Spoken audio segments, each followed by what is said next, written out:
दोस्तों देश भर के सरकारी कर्मचारियों के लिए 1, 2, 3, 4, 5, 6 नहीं बल्कि पूरे के पूरे 10 बड़े अपडेट निकल कर आ रहे हैं। कुछ केंद्र सरकार की तरफ से बड़े फैसले हैं, कुछ स्टेट गवर्नमेंट की तरफ से अपडेट हैं। संविदा कर्मचारियों के लिए भी खुशखबरी है, अब उनका नियमितीकरण होने जा रहा। इसके अलावा पेंशन वगैरह को लेकर भी अपडेट है। तो आइए एक एक करके 10 ही अपडेट मैं आपको फटाफट से रैपिडली बताने वाला हूं। सो बिल्कुल वीडियो को ध्यान से पूरा देखते रहिएगा। सबसे पहला अपडेट तो है ओपीएस यानी पुरानी पेंशन योजना की बहाली मांग को लेकर अब फिर से कर्मचारी हल्ला बोल करने जा रहे हैं और इसी महीने 26 तारीख को देश भर में एनपीएस यूपीएस के खिलाफ गरजेंगे सरकारी कर्मचारी। देश भर के अलग अलग राज्यों में देख सकते हैं आप। उत्तर प्रदेश में भी कर्मचारी संगठन ने कहा कि यूपीएस के विरोध में प्रदेश के शिक्षक और कर्मचारी 26 सितंबर को हर जिला मुख्यालय में प्रदर्शन करेंगे। एक बड़ी खबर आ रही है राजस्थान के सरकारी कर्मचारियों के लिए भी। देखिए आप, करीब 50,000 कार्मिकों की ओपीएस पर फंसा पेच। जी हाँ, राजस्थान गवर्नमेंट का यह अपडेट है। पुरानी पेंशन योजना यानी कि ओपीएस का लाभ लेने के लिए पिछले साल उधार लेकर पैसा जमा कराया, लेकिन पेंशन अब तक नहीं मिली कर्मचारियों को। मामला बोर्ड निगमों के करीब 50,000 कर्मचारियों से जुड़ा है जो अब तक ओपीएस को लेकर उलझन में है। इनमें से 5 बिजली कंपनियों व राजस्थान पर्यटन विकास निगम के 40,000 से ज्यादा कर्मचारियों का ओपीएस का लाभ कानूनी प्रक्रिया में उलझा हुआ है। तो देखते हैं अब इस पर आगे और क्या अपडेट आता है। कोर्ट वगैरह की तरफ से जो भी अपडेट आएगा मैं आपको बता दूंगा। फिलहाल देखिए अगली खबर कि क्या प्राइवेट कर्मचारियों को मिलेगी 9,000 रुपए मासिक पेंशन। करोड़ों प्राइवेट एम्प्लॉय को भी होगा इससे बड़ा फायदा। जी हाँ, सरकारी कर्मचारियों के साथ ही एक देखिए अपडेट प्राइवेट कर्मियों के लिए भी बड़ी खबर आ रही, क्योंकि हाल ही में जो सरकारी कर्मचारियों के लिए सरकार ने यूपीएस यानी यूनिफाइड पेंशन स्कीम को मंजूरी दी ना,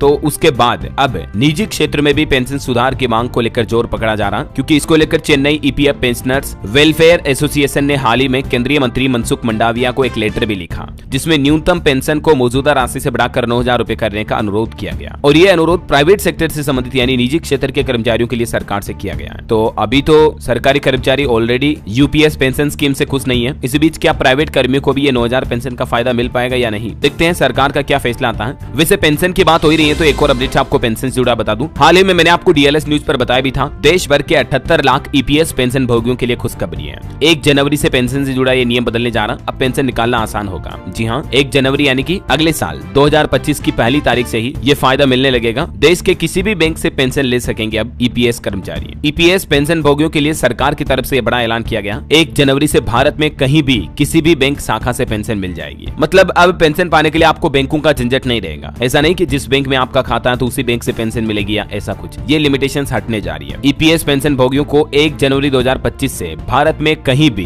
किसी भी बैंक और किसी भी शाखा से, मतलब चाहे बैंक भी दूसरा हो और ब्रांच भी कोई सी भी हो, आपको पेंशन मिल जाएगी। खुद केंद्रीय मंत्री डॉक्टर मनसुख मांडविया की तरफ से ये बात की घोषणा की गई है। ठीक है ना। चलिए अगला अपडेट देखिए दोस्तों। इस राज्य के कर्मचारियों के लिए अच्छी खबर आई है, बिना किसी प्रीमियम के 1 करोड़ रुपए तक का इंश्योरेंस का फायदा मिलेगा। जी हाँ, ये घोषणा की है असम राज्य सरकार की तरफ से। असम के मुख्यमंत्री हेमंत बिश्व शर्मा ने सूबे के सरकारी कर्मचारियों के लिए एक नई इंश्योरेंस पॉलिसी की घोषणा की है और इसके तहत सरकारी कर्मचारियों की आकस्मिक मौत हो जाने के दौरान या डिसेबिलिटी की स्थिति में अब कर्मचारियों और उनके परिवार को वित्तीय सहायता मिलेगी। कितनी मिलेगी देखिए आप। नई इंश्योरेंस पॉलिसी में दुर्घटना में मौत होने पर और स्थायी विकलांगता के लिए 1 करोड़ रुपए तक का प्रावधान है। आंशिक विकलांगता हो जाती है तो 80 लाख रुपए मिलेंगे और किसी बीमारी के कारण मौत होती है तो अतिरिक्त 10 लाख रुपए परिवार को दिए जाएंगे। ये देख सकते हैं आप, एएनआई की तरफ से इस संबंध में ट्वीट भी किया गया। तो ये वाकई में असम सरकार की अच्छी पहल है। ऐसी घोषणाएं दूसरे राज्य सरकारों को भी अपने कर्मचारियों के लिए करनी चाहिए, राइट। चलिए अगला अपडेट आ रहा। बिहार में देखिए दोस्तों, राज्य अराजपत्रित कर्मचारियों ने हंगामा किया। एनपीएस यूपीएस लागू करने के विरोध में सरकारी कर्मियों का यह प्रदर्शन देखने को मिला और एक बार फिर से ओपीएस लागू करने की मांग की। बिहार में भी एक कर्मचारी महासंघ जिला शाखा समस्तीपुर के बैनर तले देख सकते हैं आप विरोध प्रदर्शन। चलिए अगला अपडेट देखिए। रेलवे बोर्ड के दिशा निर्देशों से कर्मचारियों को बड़ा झटका लगा है। इन लोगों के डीआरएम बनने का रास्ता बंद हो चुका है। दरअसल रेलवे बोर्ड ने अपने 68 रेल मंडलों के लिए मंडल रेल प्रबंधक यानी कि डीआरएम की नियुक्ति के लिए कुछ नए नियम लागू कर दिए हैं। अब डीआरएम के रूप में चयन के लिए अधिकारियों की अधिकतम उम्र 52 साल से कम होनी चाहिए। पहला नियम तो ये है, ठीक है। इसके अलावा भी रेलवे की तरफ से कुछ पूर्व डीआरएम से राय वगैरह ली गई और ये कुछ नई गाइडलाइंस जारी की है रेलवे में अधिकारियों कर्मचारियों के लिए डीआरएम बनने के लिए। रेलवे के साथ 15 वर्षों तक काम करना अनिवार्य होगा। हालांकि विशेषज्ञों ने रेलवे के इस निर्णय का स्वागत भी किया है। वैसे दोस्तों रेलवे की बात हो ही रही है तो आपको बता दूं, उत्तर मध्य रेलवे के 61,922 रेल कर्मचारियों के लिए भी बड़ी खबर आई है। एनपीएस या यूपीएस पेंशन योजना में से किसी एक को चुनना अनिवार्य होगा। समझ रहे हो। उत्तर मध्य रेलवे खास करके उत्तर प्रदेश प्रयागराज मंडल के भी इसमें 27,000 से ज्यादा कर्मचारी जुड़े हैं। वैसे तो रेलवे का यह प्लान है कि टोटल 13 लाख से भी ज्यादा कर्मचारियों को यूपीएस पेंशन योजना का लाभ मिलेगा, लेकिन फिलहाल इन कर्मचारियों के लिए तो कोई एक ऑप्शन सेलेक्ट करना कंपलसरी आदेश जारी कर दिया सरकार ने। ठीक है। और वैसे देखिए आप, उत्तर प्रदेश में संपत्ति का ब्यौरा न देने वाले कर्मचारियों को भी योगी सरकार ने मोहलत दी है। अगस्त महीने का वेतन मिलने का अब रास्ता साफ हो चुका है। हाल ही में आपको पता होगा योगी सरकार की तरफ से आदेश जारी किया था कि सभी कर्मचारियों को अपनी अपनी चल अचल संपत्ति का ब्यौरा सरकार को देना होगा, राइट। और इसकी लास्ट डेट भी 31 अगस्त थी।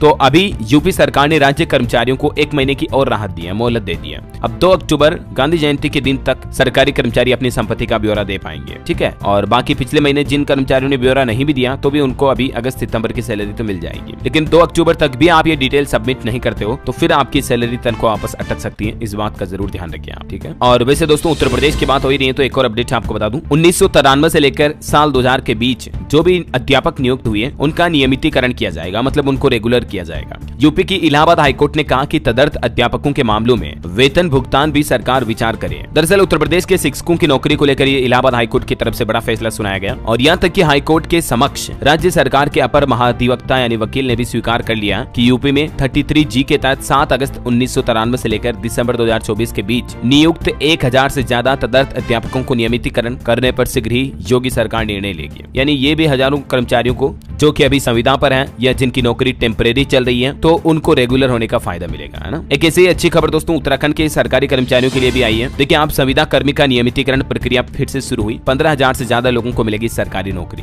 उत्तराखंड सरकार ने अपने विभिन्न सरकारी विभागों में कार्यरत जो संविदा कर्मी है उनके नियमितीकरण यानी कि रेगुलराइजेशन की प्रक्रिया को शुरू कर दिया, उन्हें रेगुलर किया जाएगा वापस। और इस योजना के पहले चरण में 15,000 से ज्यादा संविदा कर्मियों को सरकारी नौकरी मिलने की उम्मीद है। हालांकि कट ऑफ डेट को लेकर ये मामला काफी उलझा हुआ और इस पर विधिक राय यानी कानूनी राय भी ली जा रही है। फिर भी उत्तराखंड सरकार की तरफ से ये प्लान बना लिया गया तो उम्मीद है 15,000 कर्मचारियों को जल्दी ये रेगुलर होने का फायदा मिलेगा, है ना। और वैसे उत्तराखंड की बात हो रही तो आपको बता दूं एक और सरकारी फैसला, RSS के कार्यक्रमों में जा सकेंगे अब राज्य सरकार के कर्मचारी भी। उत्तराखंड सरकार की तरफ से आदेश जारी किया गया, ठीक है। चलिए अगला अपडेट देखिए आप, मध्य प्रदेश सरकार ने अस्थायी कर्मचारियों के लिए एक बड़ा फैसला लिया। अब इस तारीख तक करते रहेंगे काम, आदेश जारी हुआ। मतलब अस्थायी का मतलब आप समझ गए वही संविदा पर जो काम कर रहे हैं ऐसे कर्मचारी। अब MP सरकार ने 31 मार्च 2026 तक अपने अस्थायी पदों को बनाए रखने का आदेश जारी कर दिया और आदेश में यह भी कहा गया कि मध्य प्रदेश में अस्थायी सरकारी कर्मचारी 31 मार्च 2026 तक काम करते रहेंगे, यानी तब तक तो उनकी नौकरी पक्की है। ये देख सकते हैं आप, मध्य प्रदेश शासन वित्त विभाग की तरफ से इस संबंध में ऑर्डर भी जारी कर दिया, ठीक है। और इसके अलावा देखिए आप, हिमाचल प्रदेश सरकार की तरफ से बैंकों को एक आदेश जारी किया गया कि कर्मचारियों और पेंशनर पर किसी भी तरह की कोई पेनल्टी न लगाई जाए, उनकी सैलरी पेंशन क्रेडिट होने के बाद ही EMI काटी जाए। मतलब समझ रहे हो, मसला ये हो रहा है कि जब तक उनकी महीने की सैलरी या पेंशन आती नहीं खाते में, उससे पहले ही जिन सरकारी कर्मचारियों ने बैंक लोन वगैरह ले रखा ना, तो बैंक क्या करते हैं उनकी EMI कट कर देते हैं। फिर बैंक खाते में पैसा होता नहीं है तो फिर चार्जेस लगती है, पेनल्टी लगती है। तो ये इसको लेकर हिमाचल सरकार की तरफ से ऑर्डर जारी किया गया, देख सकते हैं आप, request for issue instruction to the banks for differing the EMI of employees pensioners. ये हिमाचल की सुकू सरकार द्वारा सभी बैंकों को ऑर्डर जारी किया, है ना। चलिए अगला अपडेट आ रहा, हिमाचल के सरकारी कर्मचारियों के लिए एक और अच्छी खुशखबरी है दोस्तों की 5 तारीख को सैलरी आ ही जाएगी, लेकिन पेंशन वालों की डेट थोड़ी अलग होगी। प्रदेश के कर्मचारियों को इस महीने की वेतन 5 तारीख को मिलेगा और पेंशनरों को 10 तारीख को वेतन दिया जाएगा, ठीक है। ये हिमाचल के CM सुक्कू की तरफ से कुछ बड़े फैसले लिए गए हैं। चलिए अगला अपडेट देखिए आप, 1 अक्टूबर से ई-शिक्षा कोर्स पर ही हाजिरी बनाएंगे शिक्षक। HM के मोबाइल से भी शिक्षक उपस्थिति कर सकेंगे दर्ज। बिहार में दोस्तों नीतीश सरकार की तरफ से ये नया आदेश जारी किया गया, जिसे यूपी में योगी सरकार ने ऑनलाइन हाजिरी वगैरह का सिस्टम लागू किया था ना, तो वैसे ही बिहार में भी ये शिक्षकों के लिए 1 अक्टूबर से ही नया आदेश लागू होगा, ओके, है ना। तो दोस्तों अपन ने जाने कि एक तो UPS NPS के खिलाफ विरोध करेंगे, OPS की पुरानी पेंशन की फिर से मांग को लेकर सरकारी कर्मचारी 26 तारीख को, प्राइवेट कर्मियों की 9,000 पेंशन को लेकर भी अपडेट मैंने आपको बताया, 78 लाख EPS पेंशन भोगियों को अब किसी भी बैंक किसी भी ब्रांच में पेंशन मिल पाएगी। सरकारी कर्मचारियों के लिए 1 करोड़ रुपए तक का इंश्योरेंस, और भी रेलवे कर्मचारियों के लिए अपडेट देखा अपन ने। यूपी में संपत्ति ब्यौरा वगैरह में भी राहत दी गई है और बिहार में ये ऑनलाइन हाजिरी वगैरह को लेकर अपडेट है। कुल मिलाकर लगभग 8-10 ऐसे बड़े अपडेट थे गवर्नमेंट एम्प्लॉइज के लिए, जो सभी मैंने आपको एक साथ कंप्लेंट्स करके इस वीडियो में बता दिए और उम्मीद आपको जरूर जानने भी मिले होंगे।